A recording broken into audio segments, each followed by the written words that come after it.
Beda dengan Muhammadiyah, uangnya segera kembali. Jadi sehingga cepat gitu, cepat berkembang gitu ya. Dan rata-rata alhamdulillah pimpinannya jujur, walaupun ada juga satu dua yang terpengaruh dengan itu ketua partai itu ada. Tapi secara umum alhamdulillah semangat keikhlasan di Muhammadiyah itu tinggi, apalagi ibu-ibu Aisyah itu lebih banyak menggunakan uang sendiri. Guru-guru TK itu sangat ikhlas, dibayar 50.000 sebulan ya mau. Banyak guru-guru TK itu hanya dibayar 50.000 sebulan. Jadi satu saat pimpinan wilayah Muhammadiyah DIY nemukan di Gunung Kidul agak ke pelosok gedung madrasah Ibtidaiyah yang 7 kelas tinggal 2, yang 5 udah roboh karena gempa.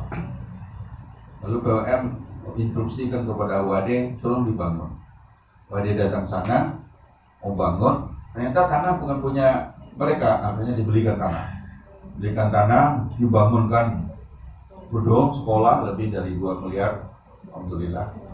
Lalu kita datang, termasuk saya datang, wawancara dengan guru-guru, kita tanya tinggalnya di mana, ada yang 17 kilo dari situ, naik apa, naik motor, berapa gaji sebulan? Berapa gaji sebulan? Dia bilang 100.000 sebulan dibayar per 3 bulan. Jadi setiap 3 bulan nerima 300.000. Kemarin dia bilang orang BPJS tenaga kerja datang wajib ikut asuransi, kalau enggak karena pidana. Udah, tangkap aja kami. Mau bayar apa? Gajinya 100.000 bayar per 3 bulan. Nah akhirnya orang tersentuh hatinya, kemudian diputuskan gaji guru dibayarkan oleh UAD. Ya, tiap bulan dapat 600.000 dan sekolah itu dijadikan sekolah lab untuk jurusan pendidikan. Jadi kemudian mendorong supaya yang besar bantu yang kecil, maju bersama persyarikatan. Dulu di Malang, nggak jauh dari Ustadz Muhammadiyah Malang itu ada SD Muhammadiyah yang sudah sholat maghrib Senin Kamis. Dilaporkan kepada Pak Rektor waktu Pak Muhajir, kata Pak Muhajir bongkar aja, robohkan ini sekolah. Robohkan nanti kita bangun yang baru. Siswanya mana? Titipkan ke sekolah lain. Nah, akhirnya ada senang pengurusnya, siswanya dibagi-bagi titip, lalu dibangunkan gedung yang bagus, labnya lengkap semua. Akhirnya siswanya ditarik lagi. Siswanya bilang sama temannya, sekolahku sekarang bangunnya bagus, ikut pindah yuk. Pada pindah. Sekolah dititipnya marah-marah, kita bantu titip, anak-anak kita dibawa pindah ke lain. Itu kodenya begitu. Jadi kalau di satu tempat ada amal usaha yang besar, insya Allah yang lain ikut terbantu. Tapi kalau kecil semua, ya sama-sama menderita lah. Gemar beramal, amalia. Nah yang terakhir, nomor berapa ya? 8. Iya 8. 8. Boleh pakai istilah tanzimiyah, boleh nizamiyah. Artinya organisasi, terorganisir. Jadi itu salah satu kelebihan Muhammadiyah, itu organisasinya rapi. Ya. Waktu saya kuliah di Riyadh, teman saya orang Afrika nanya tentang Muhammadiyah, itu saya jelaskan Muhammadiyah itu ada pimpinan pusat, ada wilayah, ada daerah, ada cabang, ada ranting, ada majelis, semua saya ceritain. Dia bilang, Yunahar, hati daulah. Ini negara ini, tapi masih kurang satu, apa? Tentara. Ada pokam, saya bilang. Tentaranya ada pokam, bajunya juga baju tentara, cuma lebih banyak ngurusi parkir. Ada pengajar parkir itu dulu sore. Nah, sekarang tambah lagi. Kalau PP datang ke daerah, pidato, pokam 2 orang di belakang. Yang jaga saya 2 kali jatuh.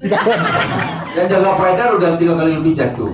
Kenapa? Tertidur. Bukan lemas, tertidur. Jadi dia tiba-tiba ambruk. Tidur. Nah sekarang mereka udah belajar dari pengalaman, tidak boleh lama-lama, gantian. Jadi kalau mengawal presiden itu 1 orangnya cukup, karena mereka sudah terlatih.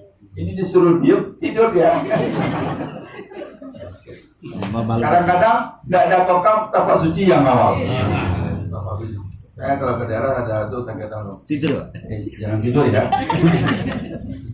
Tidur dia. Nah ini rapi. Oleh sebab itu konflik-konflik alhamdulillah ada, tapi bisa kita selesaikan karena organisasinya rapi, aturannya jelas, ada pedomannya, ada kaidahnya. Ya kembali saja kepada aturan-aturan. Bukan berarti tidak ada masalah di Muhammadiyah, ada, namanya juga manusia ya. Ada masalah, tapi masalahnya bisa kita selesaikan. Kalau tidak bisa diselesaikan oleh cabang, diangkat ke daerah. Daerah nggak sanggup, angkat ke wilayah. Wilayah nggak sanggup sampai ke PP Muhammadiyah. PP nggak sanggup, bawa ke Tanwir. Nggak sanggup juga bawa ke Muktamar. Jarang yang sampai Muktamar, jarang lah. Ada juga yang semangat datang ke PP. Pak, kami PWM minta izin. Itu apa? Membekukan PDM. Ya silakan kalau berani. Lalu dia bekukan. Mau lawan PDM-nya. Lawan. Dibekukan PDM-nya. PDM-nya bilang, silakan. Asetnya kami pegang. Kantor diserahkan, uangnya enggak. Akhirnya tidak bisa diselesaikan, PDM-nya balik lagi ke PP. Pak, sudah kita bekukan tapi enggak kuat kita. Jadi gimana? Ya dikembalikan ke PP karena ada yang semangatnya semangat beku-bekukan aja, tidak bekukan. Tapi begitu ya kalau dibekukan tidak melawan, kalau melawan apalagi Lampung kan kalau dibekukan melawan semua gitu.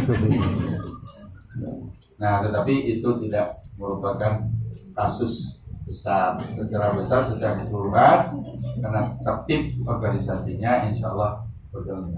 Itu sekedar khasais atau sifat al-Muhammadiyah. Nanti kalau sifat orang Muhammadiyah, saya nanya. Kalau datang sekali lagi, insya Allah sifat orang Muhammadiyah. Sekarang cukup itu dulu. Terima kasih. Wassalamualaikum warahmatullahi wabarakatuh. Waalaikumsalam warahmatullahi wabarakatuh. Masya Allah. Ringkas padat ya insya Allah. Sudah catat Pak, Bu? 8 khasais